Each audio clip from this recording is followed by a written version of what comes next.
Hello friends, welcome to GS Pro. SSC CGL 2026கான expected maths paper series பார்த்துட்டு இருக்கோம். அதில் இன்னைக்கு நம்ம செட் நம்பர் 4 பார்க்க போறோம். ஆல்ரெடி 3 செட் அப்லோட் பண்ணியாச்சு. அது பார்க்காதவங்க அந்த வீடியோலாம் பார்த்தீங்கன்னா உங்களுக்கு இன்னும் கூட ஒரு நல்ல கிளாரிட்டி கிடைக்கும். ஸோ இன்னைக்கான 25 கொஸ்டின்ஸ் என்ன, அதுல வந்து என்னென்ன கொஸ்டின்லாம் நம்ம அட்டன் பண்ண போறோம், எதெல்லாம் ஸ்கிப் பண்ண போறோம், எதெல்லாம் ஈஸியா இருக்கு, எதெல்லாம் என்னென்ன ட்ரிக் யூஸ் பண்ண போறோங்கிறத இந்த வீடியோல நம்ம தெளிவா டிஸ்கஸ் பண்ணலாம். ஸோ டைரக்டா கிளாஸ்க்குள்ள போயிடலாம். ஸோ இன்னைக்கான ஃபர்ஸ்ட் கொஸ்டின் பாருங்க. எ vendor sells shirts at rupees 500 each, earning a 2% commission, and ties at rupees 150 each with a 12% commission. If he sells 3 shirts and 4 ties per day, what will be his total commission earned in 30 days? So ரொம்ப சிம்பிளான ஒரு question. இதுல பெருசா கால்குலேஷன்ல இருக்க போறது இல்லை. வாசிச்சோன்னா எனக்கு தெரிஞ்சு போச்சு ஈஸியானதான்னு சொல்லிட்டு. ஒரு சட்டை வந்து 500 ரூபாய்க்கு விற்கிறாங்களாம். ஒரு சட்டைக்கு விற்கிறதுக்கு அவங்களுக்கு 2% கமிஷன் கிடைக்குதான். அப்போ மொத்தம் 3 ஷர்ட் வித்துருக்காங்களா, அப்போ 500 ரூபால 2% கமிஷன். 500 ரூபால 2%னா எவ்வளவு? 500 ரூபால 1%னா 5, அப்புறம் 2%னா 10. அப்போ ஒரு ஷர்ட்டுக்கு 10 ரூபா கமிஷன் கிடைக்கும். அப்போ 3 ஷர்ட் விற்கிறாங்களா, 3 ஷர்ட்டுங்கிறப்போ 3 ஷர்ட்டுக்கு சேர்த்து கமிஷன் எவ்வளவு? 30 ரூபாய். அதே மாதிரி பாருங்க, ஒரு டை வந்து 150 ரூபாய்க்கு விற்கிறாங்க.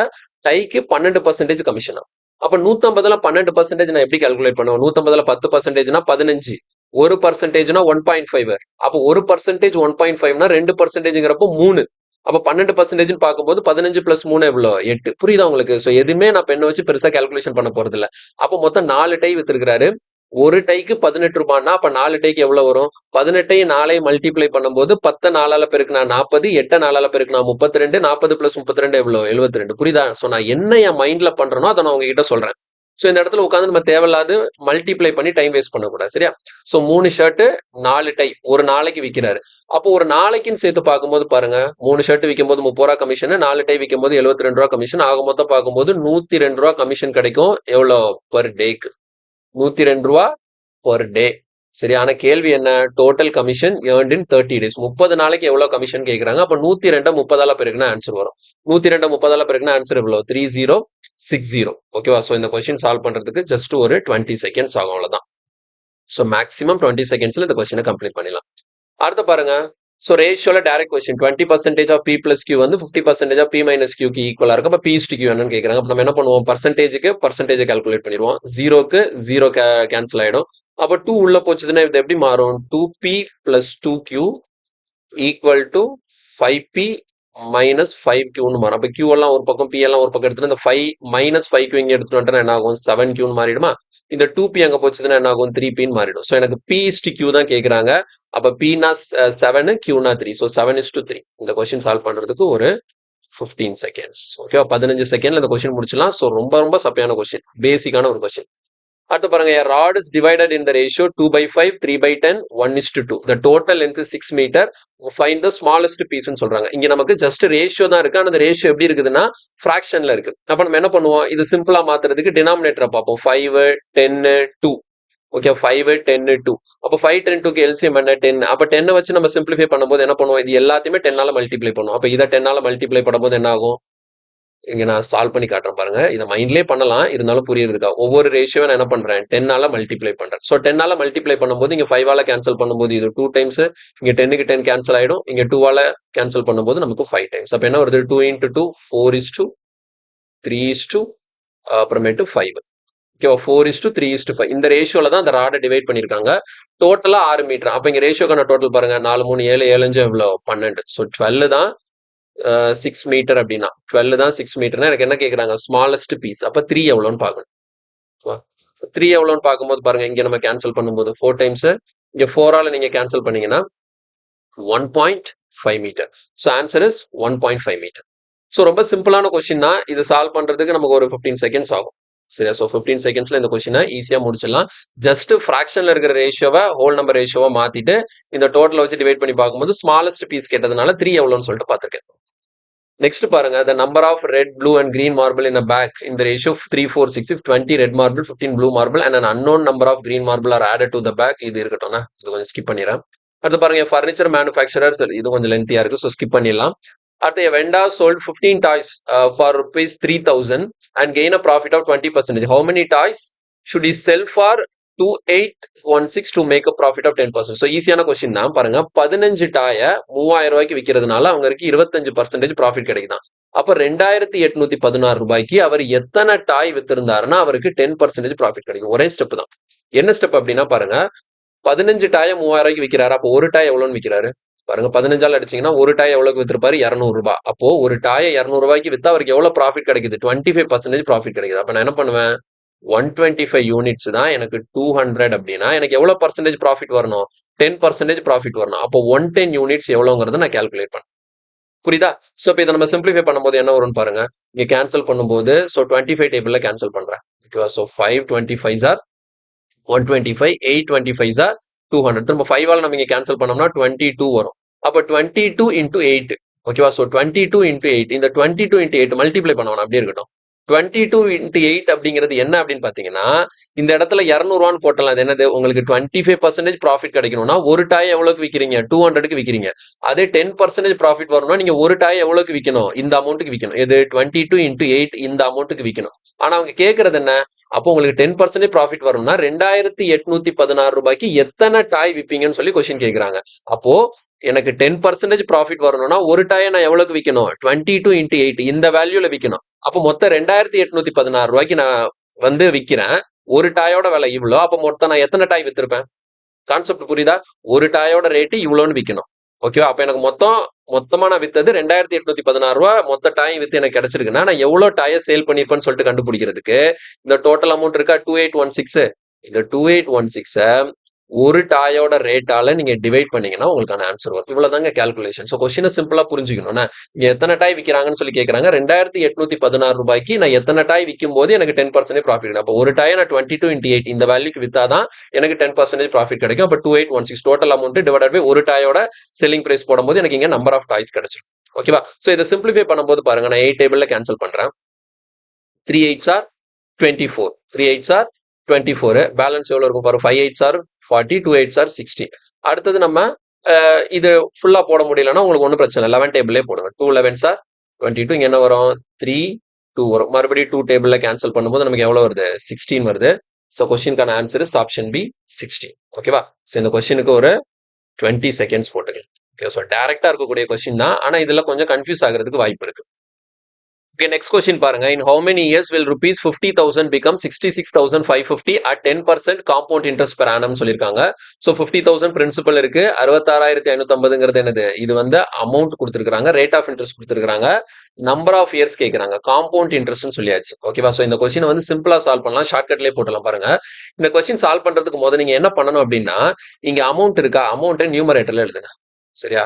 அமௌண்ட்டை நியூமரேட்டர்ல எழுதுங்க. டினாமினேட்டர்ல பிரின்சிபல் எழுதுவோம். ஓகேவா? சோ இத வந்து நம்ம சிம்பிளிஃபை பண்ணி என்ன ஃபார்மட்டுக்கு கொண்டு வரணும் அப்படின்னா, உங்களுக்கு ரேட் ஆஃப் இன்ட்ரெஸ்ட் என்ன இருக்கு இந்த இடத்துல? 10% இருக்கா? சோ 10% ஃபிராக்ஷன் வேல்யூ என்ன? 1/10. ஓகேவா? சோ இப்போ இந்த 1/10 நான் எப்படி ரீரைட் பண்ணிக்கிறேன் அப்படின்னா, கீழ இருக்கக்கூடிய 10 தான் பிரின்சிபல், மேல இருக்கக்கூடிய 1 தான் என்னது? இன்ட்ரெஸ்ட். அப்ப மேல எனக்கு அமௌண்ட் வரணும்னா என்ன பண்ணுவேன்? கீழ இருக்கக்கூடிய பிரின்சிபல் பிளஸ் இன்ட்ரெஸ்ட் 10 பிளஸ் 1 எவ்வளவு? 11. அப்போ 11/10ங்கிற ஃபார்மட்டுக்கு இதை நான் மாத்தணும். கண்டிப்பா மாறும். சரியா? சோ மேல அமௌண்ட் எழுதிருக்கேன், கீழே என்ன எழுதிருக்கேன்? பிரின்சிபல் எழுதிருக்கேன். இங்க எனக்கு ரேட் ஆஃப் இன்ட்ரெஸ்ட் 10%ங்கிறதுனால 1/10 போட்டிருக்கேன். அந்த 1/10 எப்படி எழுதிருக்கேன்? கீழே 10 வந்து பிரின்சிபல் மாதிரி கன்சிடர் பண்ணும், மேல இருக்கக்கூடிய 1 இன்ட்ரெஸ்டா கன்சிடர் பண்ணும். அப்ப டோட்டலா மேல நான் இங்க அமௌண்ட் தானே எழுதிருக்கேன். அப்ப இங்க அமௌண்டா பார்க்கும்போது 10 பிளஸ் 1 பிரின்சிபலும் இன்ட்ரெஸ்டும் சேர்த்து மேல அமௌண்ட் 11/10. அப்ப 11/10ங்கிற ஃபார்மட்டுக்கு இதை நான் மாத்தணும். இப்ப இதை நீங்க சிம்பிளிஃபை பண்ணும்போது என்ன ஆகும்னா, உங்களுக்கு இங்க 11/10 இருக்கு இல்லையா? 11/10 ஸ்கொயரா வரலாம், 11/10 கியூபா வரலாம். அப்ப இங்க நான் சிம்பிளிஃபை பண்ணும்போது எனக்கு கிடைக்கக்கூடிய வேல்யூ வந்து இந்த 11/10 பவர்ல ஸ்கொயரோ கியூபோ பவர் 4 பவர் 5 சொல்லிட்டு ஒரு வேல்யூவா வரும். அது என்னங்கிறத மட்டும் இப்ப நம்ம கால்குலேட் பண்ணி பார்க்கணும். பாருங்க, நான் சிம்பிளிஃபை பண்றேன். 0க்கு 0 கேன்சல் பண்ணிடுறேன். ஓகேவா? சோ 5 டேபிள்ல கேன்சல் பண்ணும்போது இங்க கீழே என்ன வருது? 1000 வருது. இங்க நீங்க 5 டேபிள்ல கேன்சல் பண்ணீங்கன்னா 155. 3 5s are 15 balance 1. 3 5s are 15 balance 1. இங்க பாருங்க, கீழ என்ன இருக்கு? 1000 இருக்கு. மேல என்ன இருக்கு? 1331 இருக்கு. இது ஆக்சுவலா என்னது? 1331ங்கிறது 11 கியூப். 1000ங்கிறது என்னது? 10 கியூப். அப்போ 11/10 த ஹோல் கியூப். அப்ப இந்த ஃபார்மட்டுக்கு வந்துருச்சா? எனக்கு 11/10 இங்கே 11/10 இருக்கு, இங்கே 11/10 இருக்கு. ஆனா இங்க 11/10க்கு மேல பவர்ல என்ன இருக்கு? உங்களுக்கு 3 இருக்கு. அப்ப இந்த கொஸ்டினுக்கான ஆன்சர் வந்து 3 வருஷத்துல இவங்க சொன்ன மாதிரி அந்த அமௌண்ட் கிடைக்கும். 66,550 ரூபாய் கிடைக்கும். புரியுதா? சோ இதுதான் ஷார்ட்கட். இந்த கொஸ்டினை ஈஸியா சால்வ் பண்ணலாம். இந்த மாதிரி கொஸ்டின் வந்து நிறைய முறை கேட்டிருக்காங்க, அடிக்கடி கேட்பாங்க. இந்த மாதிரி காம்பவுண்ட் இன்ட்ரெஸ்ட்ல உங்களுக்கு பிரின்சிபல் அமௌண்ட்டையும் கொடுத்துட்டு ரேட் ஆஃப் இன்ட்ரெஸ்ட் கொடுத்து நம்பர் ஆஃப் இயர்ஸ் கேட்கற மாதிரி. சரியா? சோ நீங்க ரேட் ஆஃப் இன்ட்ரெஸ்ட் வச்சு தான் ஆப்ரேட் பண்ணும். ரேட் ஆஃப் இன்ட்ரெஸ்டோட ஃபிராக்ஷன் வேல்யூ பாக்குறீங்க, அதுல இருந்து நீங்க என்ன பண்றீங்க? கீழே பிரின்சிபல் மேல அமௌண்ட் வர மாதிரி மாத்து. இது எப்படி 11/10 போட்டேங்கிறத நான் எக்ஸ்பிளைன் பண்ணிட்டேன். இந்த 11/10 பவர் வர மாதிரி இது நீங்க சிம்பிளிஃபை பண்ணணும். கண்டிப்பா பவர் வர மாதிரி தான் கொடுப்பாங்க. பவர்ல என்ன வருதோ அதுதான் நம்பர் ஆஃப் இயர்ஸ். ஓகேவா? So answer is option D 3 years. Next பாருங்க, Aravind started a business by investing 80,000. After 4 months, Bhavin joined with 1,20,000. At the end of 8 months from the start, Chandan joined with 1,60,000. Total profit வந்து 1,05,000 ரூபாய்.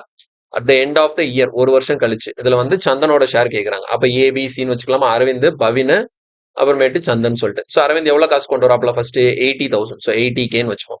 80ன்னு வச்சுக்கிறேன். இவர் ஸ்டார்டிங்லேயே வந்துட்டாரு, வருஷம் ஃபுல்லா இருக்கிறாரு. அதனால 12 மாசத்துக்கு இவர் இருக்கிறாரு. ஸோ அவரோட இன்வெஸ்ட்மெண்ட் இன்டூ டைம். அடுத்த 4 மாசம் கழிச்சு தான் பவின் வராப்ல. எவ்வளவு காசு கொண்டு வராப்ல? 1,20,000. அப்போ 120K. சரி, அப்ப இந்த இடத்துல 120ன்னு போட்டுக்கிறேன். 120 இன்டூ இவர் 4 மாசம் கழிச்சு தானே வராரு. அப்ப 8 மாசம் தான் பிசினஸ்ல இருந்திருப்பாரு. அடுத்து சந்தன் பாருங்க, at the end of 8 months from the start. ஸ்டார்டிங்ல இருந்து 8 மாசம் கழிச்சு தான் வர. மொத்தம் 12 மாசத்துல மொதல் 8 மாசம் இல்ல, 4 மாசம் தான் இருந்திருப்பாரு. எவ்வளவு கொண்டு வராரு? 1,60,000 ரூபாய். அப்போ 160K இன்டூ 4. இதை சிம்பிளிஃபை பண்ணா இதுதான் நமக்கான ப்ராஃபிட் ரேஷியோ. ஸோ கேன்சல் பண்ண பாருங்க, இந்த 0 இந்த 0 இந்த 0 கேன்சல் ஆயிடும். 8 டேபிள்ல கேன்சல் பண்ணும்போது இந்த 8 இந்த 8, 16 கேன்சல் பண்ணும்போது 2 டைம்ஸ் வருமா? 4 டேபிள்ல கேன்சல் பண்ணும்போது இந்த 4, இங்க 3 4s are 12, இங்க 3 4s are 12. அப்போ ரேஷியோ எப்படி வருது? 3:3:2ன்னு வருது. அப்போ டோட்டல் என்ன? 3 3 6, 6 2 எவ்வளவு? 8. அப்போ 8 யூனிட்ஸோட வேல்யூ தான் எனக்கு 1,05,000. ஃபைண்ட் த ஷேர் ஆஃப் சந்தன் தானே கேட்கறான். சந்தன் லாஸ்ட். அப்ப நான் என்ன கால்குலேட் பண்ணணும்? 2 யூனிட்ஸ் எவ்வளவுங்கிறத கால்குலேட் பண்ணணும். அப்ப இங்க பாருங்க, 2ஆல இங்க கேன்சல் பண்ணா 4 டைம்ஸ், 4ஆல இங்க நம்ம கேன்சல் பண்ணோம்னா 2 4s are 8. 2 4s are 8. அடுத்த பேலன்ஸ் 2 இருக்கும். 6 4s are 24. 6 4s are 24னா balance 1 இருக்கும். 2 4 8, 5 4s are 20. ஸோ 26250. கொஸ்டின்கான answer is option C. Option C 26250. கிளியரா? ஸோ பேசிக்கான ஒரு கொஸ்டின் தான். இந்த கொஸ்டின் சால்வ் பண்றதுக்கான ஒரு 25 செகண்ட்ஸ் எடுத்துக்கும். 25 செகண்ட்ஸ்ல இந்த கொஸ்டினை ஃபாஸ்டா முடிச்சிடலாம். எதுவுமே கொஞ்சம் காம்ப்ளிகேட்டடான கொஸ்டின் எதுவுமே இல்லை.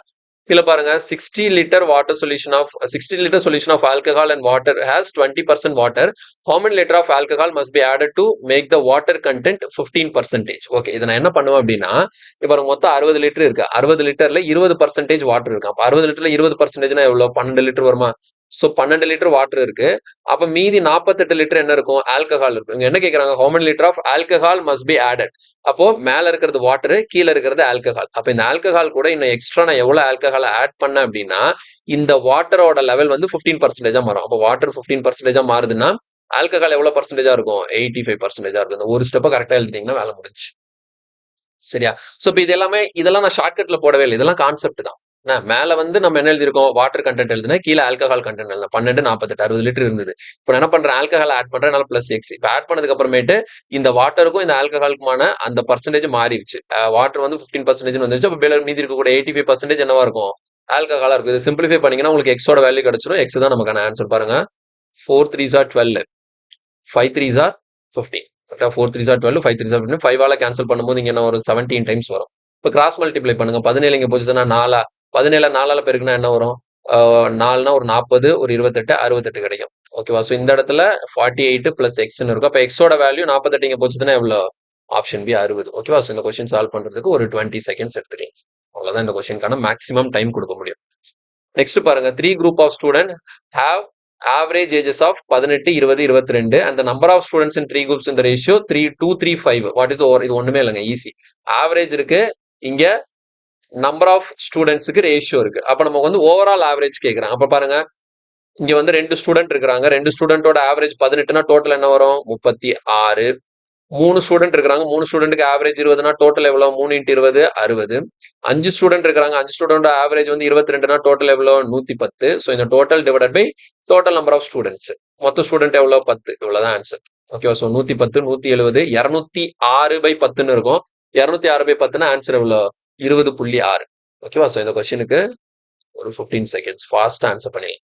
ஈஸியான கொஸ்டின் தான், எந்த கால்குலேஷனும் கிடையாது. அப்படியே மல்டிப்ளை பண்ணி ஆட் பண்ணி ஸோ வெயிட்டட் ஆவரேஜ் பார்த்தா போதும். நெக்ஸ்ட் பாருங்க, A, B and C are capable of completing a job 30, 45 and 90 days respectively. A works every day while B and C join A every 5th day. How long will it take to finish the task? Okay. So A, B, C 3 பேர். A வந்து வேலையை 30 daysல முடிச்சிருவாங்க. B வந்து வேலையை 45 daysல முடிச்சிருவாங்க. C வந்து வேலையை 90 daysல முடிச்சிருவாங்க. ஓகேவா? ஸோ அப்போ நம்ம பார்க்கும்போது டோட்டல் ஒர்க் வந்து எல்சிஎம்னு பார்க்கும்போது 90 யூனிட்ஸ் வச்சுக்கலாமா? அப்போ ஏஆல 1 டேக்கு 3 யூனிட்ஸ் முடிக்க முடியும், பிஆல 1 டேக்கு 2 யூனிட்ஸ் முடிக்க முடியும், சிஆல 1 டேக்கு 1 யூனிட் தான் முடிக்க முடியும். ஓகேவா? ஸோ என்ன பேட்டர்ன்ல வேலை நடக்குதுன்னா, ஏ எல்லா நாளும் வேலை செய்யணும். ஆனா 5வது நாள் எவ்ரி 5th டே பியும் சியும் சேர்ந்து ஏ கூட சேர்ந்து வேலை செய்வாங்க. அப்ப என்ன அர்த்தம்? நாள் ஏ மட்டும், 2வது நாள் ஏ மட்டும், 3வது நாள் ஏ மட்டும், 4வது நாள் 4 நாள் ஏ மட்டும் வேலை செய்வாரு. 5வது நாள் ஏ கூட பிசி சேர்ந்து 3 பேரும் சேர்ந்து வேலை செய்வாங்க 5வது நாள். திரும்ப 6வது நாள் ஏ மட்டும், 7வது நாள் ஏ மட்டும், அப்படி போயிட்டு இருக்கு. 4 நாள் ஏ மட்டும் வேலை பார்க்கணும், 5வது நாள் மட்டும் 3 பேரும் சேர்ந்து வேலை பார்க்கணும். அந்த பேட்டர்ன்ல போகுது. அப்போ ஃபர்ஸ்ட் 4 டே ஓகேவா? 4 நாள் யார் வேலை பார்ப்பா? ஏ மட்டும் தான் வேலை பார்ப்பாங்க. ஓகேங்களா? ஸோ அப்போ 4 நாள் ஏ மட்டும் தான் வேலை பார்க்கணும். ஏயால ஒரு நாளைக்கு 3 ஒர்க்கு முடிக்க முடியுமா? அப்ப 4 நாளைக்கு சேர்த்து எவ்வளவு ஒர்க்கு முடிப்பாங்க? 12 யூனிட்ஸும் முடிப்பாங்க. இது வந்து 4 டேஸ்க்கு 4 நாளைக்கு ஏ மட்டும் வேலை பார்த்து 12 யூனிட்டை முடிச்சிருப்பாங்க. இப்ப 5வது நாள் 5th டே என்ன ஆகுது? 5th டே வந்து 3 பேரும் சேர்ந்து வேலை பார்க்கறாங்க. அப்ப 5வது அந்த ஒரு நாள்ல 3 பேரும் சேர்ந்து வேலை பார்க்கறாங்கன்னா பாருங்க, 3 2 5 6 அப்போ 6 யூனிட்ஸ் முடியும். அப்போ ஓவராலா பாருங்க, 18 யூனிட்ஸ் ஆஃப் த ஒர்க்கை முடிக்கிறதுக்கு நமக்கு எவ்வளவு நாள் ஆகுது? 5 டேஸ் தேவைப்படுது. புரியுதா? 4 நாள் ஏ மட்டும் 12 யூனிட், அடுத்த 5வது அந்த ஒரு நாள் 3 பேரும் சேர்ந்து 6 யூனிட், அப்ப ஆக மொத்தம் 18 யூனிட் முடியும் 5 நாள்ல. அப்போ 18 யூனிட்ஸும் முடிக்கிறதுக்கு 5 டேஸ் ஆகுதுன்னா நமக்கு மொத்தம் எவ்வளவு ஒர்க் இருக்கு? 90 யூனிட்ஸும் முடிக்க எவ்வளவு நாள் ஆகும் பாருங்க. 90க்குள்ள எத்தனை 18 இருக்கும்? 90க்குள்ள எத்தனை 18 இருக்கும்? 90க்குள்ள 5 18 இருக்கும். அப்போ ஒரு 18 முடிக்கிறதுக்கு உங்களுக்கு 5 டேஸ்னா இங்க என்னது? 90ங்கிறது என்னது? 5 டைம்ஸ் இருக்கு 18. அப்போ உங்களுக்கு ஆன்சர் என்ன வரும்? 25 டேஸ் வரும். So your answer is 25 days. So இதெல்லாம் நம்ம தெளிவா டீச் பண்ணியிருக்கோம் டைம் அண்ட் ஒர்க்ல. ஸோ பிளேலிஸ்ட் வந்து ஃப்ரீயா தான் இருக்கு யூடியூப்ல. பேசிக்ல இருந்து தெளிவா எக்ஸ்பிளைன் பண்ணி டைம் அண்ட் ஒர்க் எப்படி அப்ரோச் பண்ணணும், அட்வான்ஸ் லெவல் கொஸ்டின் வரைக்கும் நம்ம கிளாஸ்ல எடுத்துருக்கோம். ஓகேங்களா? ஸோ அதை பாத்தீங்கன்னா இந்த டாபிக் உங்களுக்கு தெளிவா புரியும். ஸோ இந்த கொஸ்டின் சால்வ் பண்றதுக்கு 25 செகண்ட்ஸ். இங்க நான் எழுதி காட்டுறதெல்லாம் இப்படிலாம் எழுதுனா லேட் ஆகுமே சார்னா இதெல்லாம் நான் எக்ஸாம்ல எழுதக்கூடாது. இல்ல எக்ஸாம்ல டேரக்டா டோட்டலா போட்டு எஃபிஷியன்சியை போட்டு இது ஆன்சர் போட்டு போயிட்டே இருக்கணும். இதெல்லாம் எடுத்து எடுத்து எழுதணும்னு அவசியமே கிடையாது. புரியணுங்கிறதுக்காக எழுதியிருக்கேன், வேற ஒன்றும் இல்லை. நெக்ஸ்ட் பாருங்க, tap can fill an oil tank in 14 hours. After half the tank is filled, 7 more similar taps are opened. What is the total time to fill the tank completely? So ஈஸியான question தான். ஒரே ஒரு tape இருக்கு. அந்த tape வந்து என்ன பண்ணும்னா 14 ஹவர்ஸ்ல tank என்ன பண்ணுமா? ஃபில் பண்ணுமா? 14 ஹவர்ஸ் எடுத்துக்கும். அப்ப நான் என்ன பண்றேன்? டோட்டல் ஒர்க்கே இங்க 14 வச்சுக்கிறேன். அப்ப இந்த டேப் இருக்குல்ல, இந்த டேப்போட எஃபிஷியன்சி 1ன்னு வச்சுக்கிறேன். புரியுதா? டோட்டல் ஒர்க் எனக்கு 14 யூனிட்ஸ். அப்ப இந்த டேப்பால 1 ஹவருக்கு 1 யூனிட் ஃபில் பண்ண முடியும். அப்போ 14 யூனிட்டை ஃபில் பண்றதுக்கு 14 மணி நேரம் எடுத்துக்கும். ஓகேவா? ஸோ டேப் இந்த ஏங்கிற ஒரு டேப்னு வச்சுப்போம். ஏங்கிற ஒரு டேப் 14 ஹவர்ஸ்ல டேங்கை ஃபில் பண்ணும். அப்போ டோட்டல் ஒர்க் 14, அதோட எஃபிஷியன்சி எவ்வளவு? 1. பாருங்க, after half the tank is field, அப்போ பாதி டேங்க் ஃபில் ஆயிடுச்சு. அப்போ டோட்டல் ஒர்க்ல என்ன ஆயிடுச்சு? 7 ஆல்ரெடி முடிஞ்சிருச்சு. 7 முடிஞ்சிருச்சு. இந்த 7 யார் பண்ணிருப்பா? இந்த இதுதான் பண்ணிருக்கோம். அப்ப இந்த 7 யூனிட்ஸும் முடிக்கிறதுக்கு எவ்வளவு நேரம் எடுத்திருக்கும்? இது 7 ஹவர்ஸ் எடுத்திருக்கும். கரெக்டா? இந்த டோட்டல் 14 யூனிட்ஸ்ல 7 யூனிட்ஸ் ஆஃப் த ஒர்க் முடிக்கிறதுக்கு 7 மணி நேரம் ஆயிருக்கும். ஏன்னா இதோட எஃபிஷியன்சி எவ்வளவு? 1 ஹவருக்கு 1 யூனிட். அப்போ பாதிங்கிறப்போ டோட்டலா 7 யூனிட்டை ஃபில் பண்ணும். அப்போ 7 யூனிட்டை ஃபில் பண்றதுக்கு 7 ஹவர்ஸ் டைம் எடுத்திருக்கும் இந்த டேப். ஓகேவா? இது பாதி நிறைஞ்சதுக்கு அப்புறம் என்ன ஆகுது அப்படின்னு பாத்தீங்கன்னா, மீதி பாருங்க 7 more similar taps of open. அப்போ இதுக்கப்புறம் இதே மாதிரி இன்னும் 7 டேப் ஓபன் பண்றாங்க. அப்போ 7 யூனிட்டை ஃபில் பண்றதுக்கு இந்த ஒரே ஒரு டேப்பை தான் யூஸ் பண்ணோம். 7 மணி நேரம் ஆச்சு. ஆனா அடுத்த 7 யூனிட்டை நான் ஃபில் பண்றதுக்கு இங்க நான் எத்தனை டேப்பை யூஸ் பண்ண போறேன்? 8 டேப்பை யூஸ் பண்ண போறேன். 8 டேப்பை யூஸ் பண்ண போறோம். புரியுதா? இந்த 7 யூனிட்டை ஃபர்ஸ்ட் 7 யூனிட்டை ஃபில் பண்றதுக்கு இந்த ஒரே ஒரு டேப் தான். இந்த ஒரு டேப்பால 1 மணி நேரத்துக்கு எவ்வளவு யூனிட்ஸ் தான் ஃபில் பண்ண முடியும்? ஜஸ்ட் 1 யூனிட் தான் ஃபில் பண்ண முடியும். 1 மணி நேரத்துக்கு 1 யூனிட் தான் ஃபில் பண்ண முடியும். கரெக்டா? அதனால 7 யூனிட்டை ஃபில் பண்றதுக்கு 7 மணி நேரம் ஆச்சு. இப்போ இது பாதி ஃபில் ஆனதுக்கு அப்புறமேட்டு மீதி இருக்கக்கூடிய 7 யூனிட்டை ஃபில் பண்றதுக்கு இதே மாதிரி இன்னும் 7 டேப் நான் ஆன் பண்றேன்னா அப்போ மொத்தம் எவ்வளவு? 8 டேப் சேர்ந்து வேலை செய்ய போகுது. அப்போ 8 டேப் சேர்ந்து வேலை செஞ்சதுன்னா என்ன நடக்கும்? 8 டேப் சேர்ந்து வேலை செஞ்சதுன்னா அந்த 8 டேப்போட எஃபிஷியன்சி எவ்வளவு? 1 டேப்போட எஃபிஷியன்சி தானே 1. அப்ப 8 டேப்போட எஃபிஷியன்சி என்னவா இருக்கும்? 8ஆ இருக்கும். ஓகேங்களா? நமக்கு எவ்வளவுதான் ஃபில் பண்ணணும்? வெறும் 7 யூனிட் தான் ஃபில் பண்ணணும். ஆனா இப்ப நான் யூஸ் பண்ணக்கூடியது எத்தனை டேப்? 8 டேப்ஸை யூஸ் பண்ணி இதை நான் ஃபில் பண்றதுனால 8 டேப்போட எஃபிஷியன்சி எனக்கு எப்படி இருக்க போகுது? இப்போ 8ன்னு இருக்கும். இப்ப 8 டேப்போட எஃபிஷியன்சி 8ன்னா நான் ஃபில் பண்ண வேண்டியது எனக்கு எவ்வளவுதான்? 7 தான். அப்போ 7/8ன்னு போடும்போது எனக்கான டைம் கிடைச்சிடும். இந்த 7 யூனிட்ஸை ஃபில் பண்றதுக்கு எனக்கு 1 மணி நேரத்துக்கு கம்மியா தான் டைம் தேவைப்படும். புரியுதா? கான்செப்ட் புரியுதா? ஸோ இதை புரிஞ்சுக்கணும். இது வந்து பெருசா கால்குலேஷன் போடுறதுக்கு, ஈக்குவேஷன் போடுறதுக்குலாம் ஒன்றும் இல்லை. கொஸ்டின் வந்து என்ன கொடுத்துருக்காங்க, என்ன கேட்கறாங்கிறத புரிஞ்சுக்கிட்டா போதும். ஓகேவா? இந்த இடத்துல நம்ம யூஸ் பண்றது ஜஸ்ட் ஒன்லி 1 டேப் தான். ஒரே ஒரு டேப்பை யூஸ் பண்ணி தான் இந்த 7 யூனிட்ஸை நம்ம ஃபில் பண்ணோம். அப்போ ஒரு டேப்புங்கிறப்போ அதோட எஃபிஷியன்சி எவ்வளோ 1 யூனிட். அப்போ 7 யூனிட்டை ஃபில் பண்றதுக்கு 7 ஹவர்ஸ் ஆகும். 1 மணி நேரத்துல 1 யூனிட் ஃபில் பண்ணும். இப்போ நான் 8 டேப் யூஸ் பண்றதுனால என்னால 1 மணி நேரத்துல எத்தனை யூனிட்டை ஃபில் பண்ண முடியும்? 8 யூனிட்டை ஃபில் பண்ண முடியும். ஆனா எனக்கு ஃபில் பண்ண வேண்டியது இருக்கிறதே எவ்வளவுதான்? 7 யூனிட் தான் நான் ஃபில் பண்ணணும். ஆனா நான் 8 டேப்பை வச்சு வேலை செய்யும் போது என்னால 1 மணி நேரத்துல 8 யூனிட்டே ஃபில் பண்ண முடியும். அப்படிங்கிறப்ப எனக்கு 1 மணி நேரத்துக்கு கம்மியான டைம் தான் தேவைப்படும். அது எவ்வளவு நேரங்கிறது இதை கால்குலேட் பண்ண தெரிஞ்சிடும். ஸோ 7/8 போட்டீங்கன்னா உங்களுக்கு என்ன வரும்? 7/8ங்கிறது இதுல என்ன வரும்? ஹவர்ஸ். 7/8 ஹவர்ஸ் தான் ஆன்சரு. ஆனா ஆப்ஷன்லாம் மினிட் செகண்ட்ஸ்ல கொடுத்துருக்கிறதுனால இந்த மினிட்டா மாத்தணும். அப்ப 7/8 ஹவர்ஸ் அப்படிங்கறத நம்ம என்ன பண்ணலாம்? 7/8 மினிட்ஸா மாத்துறதுக்கு இன்டூ 60 போட்டா மினிட்ஸா மாறிடும். பாருங்க, அப்ப 8 டேபிள்ல கேன்சல் பண்ணும்போது என்ன ஆகும்? 8 டேபிள்ல கேன்சல் பண்ணோம்னா இதுல வந்து ஃபர்ஸ்ட் 4 டேபிள்ல கேன்சல் பண்ணுவோம். 2 4s are 8. இங்க என்ன வரும்? 15 டைம்ஸ் வருமா? இப்ப அடுத்தது 15 7 மல்டிப்ளை பண்ணும்போது ஒரு 70 ஒரு 105/2ன்னு இருக்கு. 105/2ன்னா எவ்வளோ? 5 52.5 மினிட்ஸ். ஓகே, ஸோ 52.5 மினிட்ஸ்னா என்ன அர்த்தம்? 52 நிமிஷம். அப்ப 52 நிமிஷம்னா என்ன அர்த்தம்? 52 நிமிஷம் அரை நிமிஷங்கிறது என்னது? 30 செகண்ட். அப்போ ஓவரால் எனக்கு ஆகக்கூடிய டைம் வந்து முதல் 7 யூனிட்டுக்கு ஒரு 7 மணி நேரம், அடுத்த 7 யூனிட்டுக்கு ஒரு 52 மினிட்ஸ் 30 செகண்ட்ஸ் சேர்த்து பார்க்கும்போது 7 ஹவர்ஸ் 52 மினிட்ஸ் 30 செகண்ட்ஸ் ஆகும். இந்த கொஸ்டின் நான் எதுக்காக எவ்வளவு நேரம் எக்ஸ்பிளைன் பண்றேன்னா, இந்த இடத்துல ஒரு சின்ன கன்ஃபியூஷன் வரதுக்கு வாய்ப்பு இருக்கு. ஏன்னா ஏன் 7/8 போடுறேன்னு சொல்லிட்டு. ஏன்னா 7 யூனிட்டுக்கு 7 மணி நேரம், அடுத்த 7 யூனிட்டுக்கு 8 டேப் வேலை செய்யுது. ஸோ அதோட எஃபிஷியன்சி எவ்வளவு இருக்க போகுது? 8ன்னு இருக்க போகுது. அப்போ டோட்டல் டைம் வேணும்னா ஒர்க்கு பை எஃபிஷியன்சி என்ன வந்துடும்? டைம் வந்துடும். ஸோ 7/8 மணி நேரம்னு ஆகும். ஸோ இந்த மினிட்ஸ்க்கு மாற்றும் போது நமக்கு 52 நிமிஷம் 30 செகண்ட்னு கிடைக்குது. புரியுதா? ஸோ இந்த கொஸ்டின் சால்வ் பண்றதுக்கு ஒரு 20 செகண்ட்ஸ் ஆகும். ஸோ கொஸ்டின் வைஸ் பார்க்கும்போது சிம்பிளான கொஸ்டின் தான். ஓகே, அடுத்து பாருங்க. Bullet train covers a fixed distance. இது ஓகே, இது கொஞ்சம் லென்த்தியா இருக்கு, அதனால ஸ்கிப் பண்ணிடுறேன். Express 0.1212 as a fraction. So ரொம்ப சிம்பிள்ங்க. இது எப்படி எழுதலாம்? 0.12 பார்னு எழுதுவோம். இதை நம்ம வந்து ஃபிராக்ஷனா மாத்துறதுக்கு என்ன பண்ணுவோம்? 12 டிவைடட் பை 99 எழுதுவோம். 3 டேபிள்ல கேன்சல் பண்ணோம்னா 4/33. So 4/33 answer. சால்வ் பண்ண அவசியமே இல்லை, பார்த்தே நம்ம சொல்லிடலாம். ஓகே, ஸோ 10 செகண்ட் ஆகும் இந்த கொஸ்டினுக்கு. ஸோ வித்தின் 10 செகண்ட்ஸ் இந்த கொஸ்டினை நம்ம ஈஸியா சால்வ் பண்ணிடலாம். அடுத்து பாருங்க, அரேஞ்ச் த ஃபிராக்ஷன். ஒரு 4 ஃபிராக்ஷன் கொடுத்து இது என்ன ஆர்டர்ல பண்ணுமா? அசெண்டிங் ஆர்டர்ல பண்ணுமா? ஓகேவா? ஸோ அசெண்டிங் ஆர்டர்ல பண்ணும்போது என்ன பண்ண சொல்லியிருக்கோம்னா, இது ஒவ்வொன்றையும் கம்பேர் பண்ணி ஏறு வரிசையில் எழுதணும். சின்னதுல இருந்து பெருசுன்னு போகணும். ஓகேவா? அப்படி இங்க ஆப்ஷன்ல எது கரெக்ட்னு பார்க்கணும். இதை சால்வ் பண்றதுக்கு பெஸ்ட் மெத்தட் வந்து த்ரூ ஆப்ஷன் போறதுதான். ஸோ த்ரூ ஆப்ஷன் போனீங்கன்னா ஈஸியாக அதை சால்வ் பண்ணிடலாம். பாருங்களேன், எப்படி நான் ஆப்ஷன் தான் இந்த மொதல் 2 எடுத்துக்கிறேன். இந்த ஏ ஆப்ஷனை செக் பண்ண போறேன். ஏ ஆப்ஷனை செக் பண்ணும்போது எப்படி செக் பண்ணுவேன்னா, இந்த ஃபர்ஸ்ட் 2ஐயும் பாருங்களேன், இந்த 1ஐயும் 2ஐயும் பாருங்க. மொதல் நம்பர் என்ன இருக்கு? 3/5 இருக்கு. ரெண்டாவது நம்பர் என்ன இருக்கு? 4/7 இருக்கு. இப்ப இது ரெண்டுல எது பெருசு எது சின்னதுன்னு பார்க்க போறேன். அது எப்படி பார்க்கணும்னா, இங்க செகண்ட் ஒன்னோட டினாமினேட்டர் என்ன இருக்கு? 7. இந்த 7 எடுத்து இங்க நியூமரேட்டரோட மல்டிப்ளை பண்ணீங்கன்னா எவ்வளவு வருது? 21 வருது.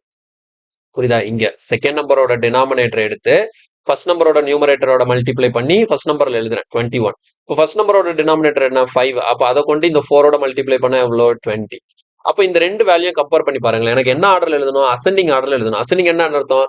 சின்னதுல இருந்து பெருசாகணும். இங்க பாருங்க, இங்க ஃபர்ஸ்ட் 21 இருக்கு, ரெண்டாவது 20 இருக்கு. அப்ப இது என்ன அர்த்தம்னா 3/5 விட 4/7 சின்ன நம்பர்னு அர்த்தம். அப்ப இங்க ஆர்டர் மிஸ் ஆகுது. பெரிய நம்பர் அதுக்கு அடுத்து சின்ன நம்பர் வருது. அப்ப கண்டிப்பா ஏ ஆன்சர் இல்ல. ஏ ஆன்சர் இல்ல. ஓகேவா? சோ அப்ப செகண்ட் ஆப்ஷனும் அதே தான். பி ஆன்சர் இல்ல. அதே தானே இருக்கு. 3/5 4/7 தான் இருக்கு. அப்ப இதுலயே அதே தான் வரும். அப்ப ஏயும் பி கண்டிப்பா ஆன்சர் இல்ல. சரி, சியா டியான்னு சொல்லிட்டு செக் பண்ணி பார்ப்போம். பாருங்க, சிக்கு அதே மாதிரி நான் ட்ரை பண்ணும்போது இங்க என்ன இருக்கு? 5/9 4/7 இருக்கு. அப்ப இந்த 7 கொண்டு இந்த 5 மல்டிப்ளை பண்ணும். 7 கொண்டு 5 மல்டிப்ளை பண்ண எவ்வளவு வருது? 35. ஃபர்ஸ்ட் நம்பர் என்ன வருது? 35. 9 கொண்டு 4 மல்டிப்ளை பண்ண எவ்வளவு வருது? 36. ஸோ 35 36 கரெக்டா இருக்கு. ஓகேவா? ஸோ இங்க சின்ன நம்பர் பெரிய நம்பர் கரெக்டா இருக்கு. ஓகே, அப்ப இது ஆன்சரா இருக்க வாய்ப்பு இருக்கு. இருந்தாலும் நான் டிஏ செக் பண்றேன். டிஏ செக் பண்ணி பாருங்க. இங்க 5 கொண்டு 2 மல்டிப்ளை பண்ணா எவ்வளோ? 10. இங்க இருக்கிற 3 கொண்டு இங்க 3 மல்டிப்ளை பண்ணா எவ்வளோ? 9. இங்க என்ன ஆயிடுச்சு? 10. அடுத்து சின்ன நம்பர் வந்துருச்சு. இது இன்க்ரீஸ் ஆயிட்டு தான் போகணுமே தவிர, அப்ப இங்க ஒரு நம்பர் இருக்குன்னா இதுக்கு அடுத்த நம்பர் தான் இங்க வரணும். இதுக்கு அடுத்த பெரிய நம்பர் தான் இங்க வரணும். இங்க சின்ன நம்பர் இருக்கிறதுனால எனக்கு டியும் ஆன்சர் ஆகல. அப்ப கண்டிப்பா சி தான் ஆன்சர் ஆகும். கண்டிப்பா இந்த கொஸ்டினை பொறுத்த வரைக்கும் எனக்கு சி தான் ஆன்சர். நான் மத்த ரெண்டுலயுமே நான் என்னது இப்போ ஒருவேளை இங்க பாருங்களேன், இந்த இடத்துல மொதல் 2 நம்பரை செக் பண்ணும்போது ஃபர்ஸ்ட் நம்பரோட செகண்ட் நம்பர் பெருசா இருக்கும். இப்போ அடுத்து நான் என்ன பண்ணுவேன்? செகண்டையும் தேர்டையும் செக் பண்ணுவேன். ஒருவேளை 2 ஆப்ஷன்ல மொதல் 2க்கு வந்து அசெண்டிங் ஆர்டர்ல கொடுத்துட்டாங்கன்னு வச்சுக்கோங்க. அடுத்த 2ஐயும் 3ஐயும் செக் பண்ணும். 3ஐயும் 4ஐயும் செக் பண்ணும். அப்ப அந்த ஆர்டர்ல போகும்போது நமக்கு வந்து இப்ப இந்த இடத்துல பாருங்க, இது 2ஐயும் செக் பண்ணி பாருங்க. இப்ப இது 2ஐயும் செக், இந்த ஃபர்ஸ்டையும் செகண்டையும் செக் பண்ணும்போது ஃபர்ஸ்ட்டை விட செகண்ட் பெருசு. ஓகே ஆயிடுச்சு. அப்ப இதுக்கப்புறம் இதை மறந்துடணும். ஓகேவா? இப்போ 4/7 3/5 செக் பண்ணி பார்க்கும்போது செகண்ட் நம்பரை விட தேர்ட் நம்பர் பெருசா இருக்கான்னு பாக்குறதுக்கு அதே ப்ரொசீஜர் தான் 4/7க்கு 3/5க்கு அப்ளை பண்ணும். இப்போ 5 கொண்டு 4ஆல மல்டிப்ளை பண்ண எவ்வளவு வரும்? 20. 7 கொண்டு 3 மல்டிப்ளை பண்ணா எவ்வளோ 21. அப்ப 20 விட 21 பெருசு. அப்போ ஓகே கரெக்டா இருக்கு. 4/7 விட 3/5 பெருசா இருக்கு. இப்ப இதை மறந்துடணும். இப்ப அடுத்த 3/5 2/3 பார்க்கணும் பாருங்க. 3 3 9 5 2 10. ஸோ 9 விட 10 பெருசு. ஓகே, ஸோ ஆர்டர் கரெக்டா தான் இருக்கு. ஒவ்வொரு 2 நம்பரா அடுத்தடுத்து செக் பண்ணும்போது ஃபர்ஸ்ட் நம்பரோட அடுத்த நம்பர் இன்க்ரீஸ் ஆயிட்டே போகுது. நீங்க இப்படி கேட்கக்கூடாது. சார் இங்க 35 36 வந்தது. ஆனா இங்க அடுத்த நம்பர் நான் செக் பண்ணும்போது இங்க 20 வருது. இங்க 36 இருந்தது, இங்க 20 இருக்கு. 36 விட 20 சின்ன தானே, அப்ப டிசைனிங்கா மாறுதுன்னு கேட்டீங்கன்னா அதை தான் நான் சொன்னேன். இது ரெண்டையும் செக் பண்றதுக்கு மட்டும்தான் இந்த வேல்யூ. செக் பண்ணதுக்கு அப்புறமேட்டு இது ரெண்டையும் செக் பண்றதுக்கு தான் இதை யூஸ் பண்ணுவே தவிர அடுத்த 2 நம்பர் வந்துருச்சுன்னா இதை மட்டும் தான் பார்க்கணும். இதை நீங்க பார்க்க கூடாது. ஓகேவா? ஸோ இது மாதிரி கன்ஃபியூஸ் ஆகக்கூடாது தேவையில்லாம. புரியுதா? ஸோ இந்த மாதிரி அசெண்டிங்ல கேட்டாலோ டிசைனிங்ல கேட்டாலோ இது மாதிரி நீங்க ஃபாலோ பண்ணீங்கன்னா தேவையில்லாம உங்களுக்கு எல்சிஎம் அதுன்னு எடுத்து டைம் வேஸ்ட் பண்ண தேவையில்ல. ஏன்னா கொஞ்சம் இந்த மல்டிபிளிகேஷன் மட்டும் கொஞ்சம் ஃபாஸ்டா இருக்கணும் இந்த மாதிரி கொஸ்டினை ஈஸியா முடிக்கிறது. சரியா? ஸோ இது சால்வ் பண்ணுறதுக்கு ஒரு 20 செகண்ட்ஸ் வேணா எடுத்துக்கும். ஏன்னா எல்லா ஆப்ஷனும் செக் பண்றதுனால நம்ம கொஞ்சம் டைம் எடுக்கும். அடுத்த பாருங்க, சிம்பிளிஃபை. ரூட் 45. ரூட் 45 ஆனது 45 9 into 5 பிரிக்கலாமா? அப்ப 9 ரூட் அவுட் வெளியே எடுத்தா 3. அப்ப 3 ரூட் 5. 20 எப்படி 4 into 5 பிரிக்கலாமா? 4 ரூட் அவுட் வெளியே எடுத்தா 2. அப்ப இது 2 ரூட் 5 மைனஸ் என்னது ரூட் 5.